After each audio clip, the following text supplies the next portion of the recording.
અમદાવાદની NHL medical કોલેજમાં અભ્યાસ કરતી વિદ્યાર્થીનીએ આત્મહત્યા કરી। MBBSના બીજા વર્ષમાં અભ્યાસ કરતી અરવલ્લીના બાયડની સુશીલા વસાવા નામની વિદ્યાર્થીનીએ રૂમ નંબર 424માં ગળે ફાંસો ખાઈ આત્મહત્યા કરી। જોકે વિદ્યાર્થીને આત્મહત્યા કેમ કરી તે હજી સુધી જાણી નથી શકાયું। વિદ્યાર્થીનીની આત્મહત્યાના સમાચાર મળતા જ પોલીસ ઘટના સ્થળ પર પહોંચી હતી અને તપાસનો ધમધમાટ શરૂ કર્યો છે।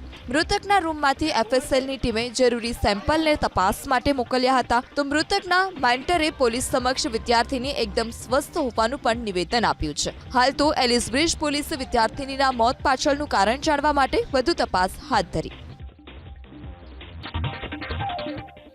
અમદાવાદના મેઘાણીનગરમાં ઘરની પાણીની ટાંકીમાંથી મળ્યો 3 મહિનાના બાળકનો મૃતદેહ। ભાર્ગવ રોડ પાસે રહેતા ખ્યાલ બઘેલ નામના 3 મહિનાના બાળકનો મૃતદેહ તેના જ ઘરની પાણીની ટાંકીમાંથી મળ્યો। આજે સવારે બાળક ગુમ થતા પરિવારજનોએ પોલીસને જાણ કરી હતી। પોલીસે પણ તાત્કાલિક ઘટના સ્થળ પર પહોંચીને બાળકની શોધખોળ હાથ ધરી। 5 કલાકની તપાસ બાદ ઘરની અંદર પાણીની ટાંકીમાંથી બાળકનો મૃતદેહ મળી આવ્યો। મૃતક બાળકના પરિવારજનોએ હત્યા થઈ હોવાની આશંકા વ્યક્ત કરી છે। બીજી તરફ બાળકની માતા અંધશ્રદ્ધામાં બાળકનું મૃત્યુ થયું હોવાનું રટણ કરી રહી છે। જોકે હાલ તો પોલીસે ફરિયાદ નોંધી અલગ અલગ દિશામાં તપાસ શરૂ કરી છે।